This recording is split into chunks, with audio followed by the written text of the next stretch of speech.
Hello, everyone. Welcome to JSM Impact Conversations. We are thrilled to be with you in this very important episode.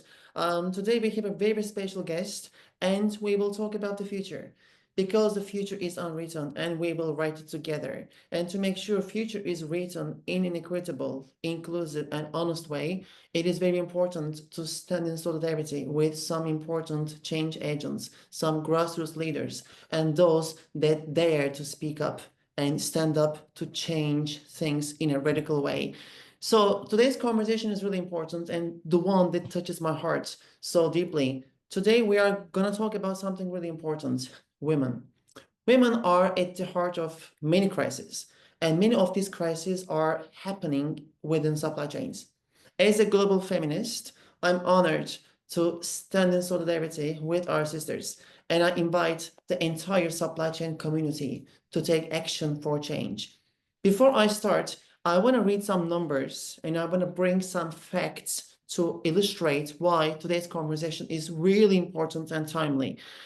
Women in global supply chains earn 15 to 30% less than their male counterparts for the same work. Despite their dominance in production, women hold less than 20% of leadership positions in global supply chains. Women make up to 60 to 80% of the workforce in global garment, textile, and footwear supply chains. In some regions, 80% of female garment workers don't earn a living wage.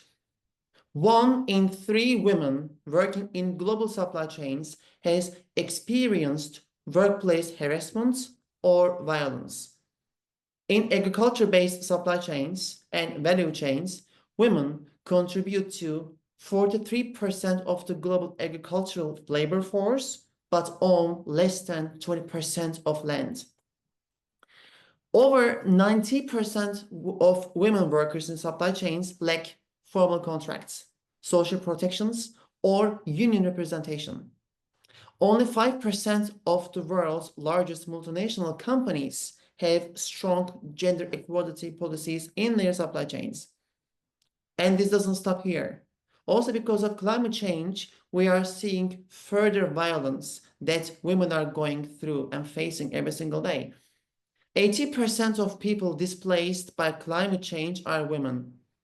Climate change is projected to push an additional 158 million women and girls into poverty by 2050. Furthermore, climate-related disasters increase gender-based violence with a 20 to 30% rise in domestic violence reported after major environmental crises. Despite being disproportionately affected, women receive only 3% of global climate finance for adaptation and resilience. So the list goes on. What does it illustrate is the fact that women are at the heart of many crises and many problems. Gender inequality, violence, injustice, and problems are widespread across many supply chains. That is why it is important to understand what is happening, but also what should change and how we should change things with the people that are affected by these issues. In Tamil Nadu, India, one person is trying to change this. Someone who has so much to offer to all of us, so many important lessons. Thivya Brakini is the president of Tamil Nadu Textile and Common Labor Union, and I am honored to invite Thivya to the Journal of Supply Chain Management Impact Conversations in today's episode. Thivya, welcome. Hi, good morning. Thank you so much for your time. And I want you to explain to all of us your incredible work and the things you are doing. So I have some questions, but this is your space, and we are here to build this conversation, to move things forward, and again, to write the future that is unwritten. But before we start, I really want to understand, and I want everyone to understand what incredible your work has been. And can you just please explain to us the importance of women worker-led unions in creating equitable workplaces? Yes, thank you for this wonderful opportunity. Let me start by saying why union is important. Union is a collective representative body made by workers for workers. So it is led by those who experience injustice firsthand, ensuring that demands come directly from those who live the struggle. That is what sets unions apart from NGOs or all other external entities. In women dominated industries like garment work, unions must reflect the workforce composition to be effective. Women face different challenges than men. Gender based violence from male supervisors, lack of toilets, no access to feeding rooms or childcare, lower wages. Even male led unions have failed to raise these gendered issues. Without women led unions, these struggles stay invisible, and even the best policies failed to bring real change. And that is why representation matters. For example, in Tamil Nadu's garment industry, Dalit women, once considered untouchable, or the majority. So, in our union, Dalit women lead. Without this, their voices would be ignored. When women lead unions, they shift power. The moment they step into the factory and sign collective bargaining agreements, the culture of fear begins to break. Women workers gain the confidence to demand their rights and demand equality. And with this power, they don't just demand policies, they enforce them. This is why companies resist unions because they challenge the status quo. But beyond that, women led unions are key to increase women's participation in the workforce. Without them, true economic empowerment for women is impossible. Wonderful, Siva. Thank you so much. This is really important and inspirational, and you set the ground really wisely. I want to go deeper. Also, in my research, where I investigate textile and clothing supply chains, I see that lack of representation and power imbalance and lack of transparency are some of the underlying business conditions, and that affect the workers. But also, this structure exacerbates problems that workers face every single day. But yet again, women workers are facing violence, and the women workers are at the heart of most of these structural problems. And unfortunately, we are seeing time and again injustice problems, and women workers are unfortunately going through all these problems, and oftentimes we are not even aware and we are not even understanding. This is why it is really important to bring those voices to the spotlight to make sure we are informed and we are creating something in solidarity and we are creating inclusive and holistic change. Which brings me to the concept of power shift. And with your work, you are not only empowering workers, but you are also giving them the agency to bring radical change and to teach all of us how that radical change should look like. Here, I want to underline the Dindigul Agreement. So, can you please explain to us what was the Dindigul Agreement and how did you make it happen? The Dindigul Agreement signed in 2022 is a legally binding agreement to end gender-based violence at Eastman Exports, a garment supplier which produced for global brands like H&M, PVH, and Gap. It was born out of tragedy, the murder of Jayashree Kadirwell, a young Dalit garment worker, and TTCU member who before ever could bring her vision into life. Her life is no more. At TTCU, we have fought gender based violence in garment factories, producing for European and American markets for over a decade. We have seen more than 20 deaths of young women garment workers. But this was the first case where we saw real justice because over 60 survivors of GBVH stood tall despite brutal intimidation. Their husbands were jailed, they were harassed, but they refused to be silenced. They were tired of global brands mining their bodies and that of their daughters. Through this agreement, we brought real change to the factory. Eastman Exports cooperated, and today workers at this facility no longer live in fear. I can vouch that. Young women walk confidently with heads held high, knowing they are safe.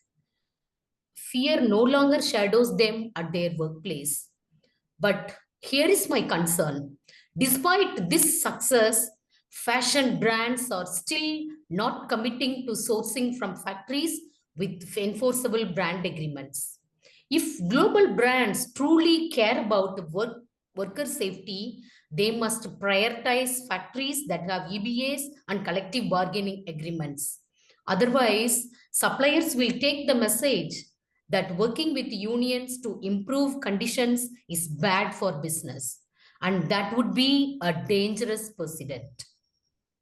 Yes, Thea, this is a very important message for all of us to actually pay attention to. Also, you say something really important. Actually, workers have ideas, workers have experiences, and workers know what should happen for them, not at the expense of them, but how workers can be empowered to change something. So workers have ideas, and this is my appeal to the supply chain management community. So please, let's go and do research with the individuals, with the people, and let's learn from them and let's bring their voices to change the way supply chains are managed. Also, it is not an option to just change the location from one place to the other, because when we actually move the factory, we actually, with the purchasing agreement, if you start outsourcing from one region, and if you just change your location to the other, what will happen to those that will be behind? So actually, livelihoods of these individuals are really dependent on the work that they are doing, but that work must be done with dignity and it must be made sustainably and beautifully. So also it's a very important call for action for all of us as researchers to really somehow change the paradigm, but again, with the people, with those that make these industries really profitable. And that being said, Sylvia, my final question to you. So, as you perfectly pointed out, freedom of association, inclusion, and representation are the foundations of equitable and holistic change. And as researchers, we are investigating these issues for many, many years.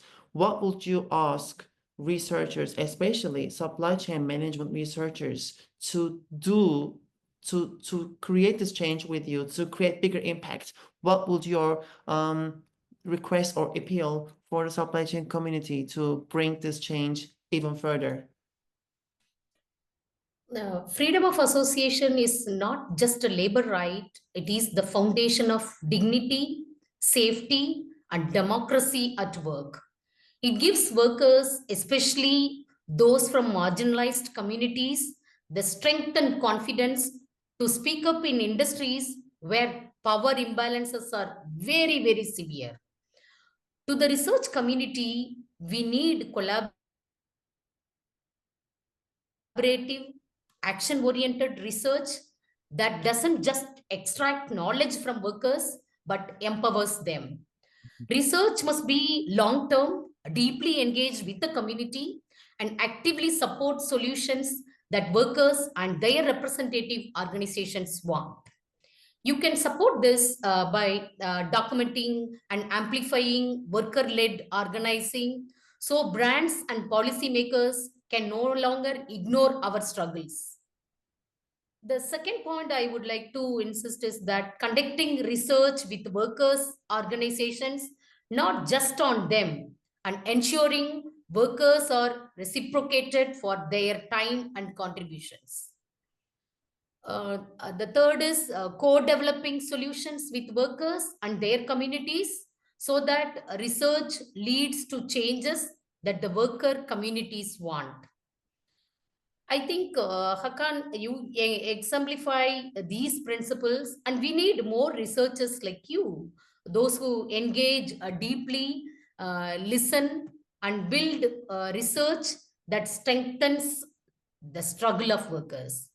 At TTCU, we are looking to collaborate with researchers who are committed to long term change for our workers.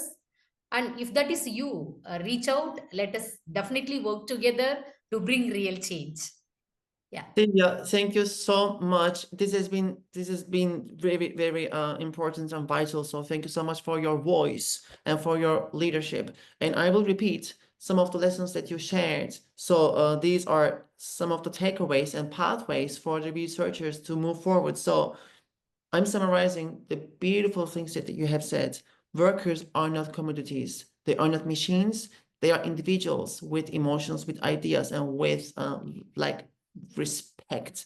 And we need to put the act of empathy and kindness, and to make sure we are not just investigating actually workers, but we are building partnerships with them. So they are our partners, and we will not see them as subjects, but they are our partners to create longitudinal, impactful research, which then create holistic change that will influence policymakers and practice. And also, again, this is a very important invitation for the researchers: collaboration and partnership, and again, trust-based relationship with the research communities. So there's so much potential. We just need to really start seeing things a little bit differently. We are in this together, and it is time for us to stand in solidarity and to put the act of empathy for first and foremost to make sure the future will be based on democracy and inclusion.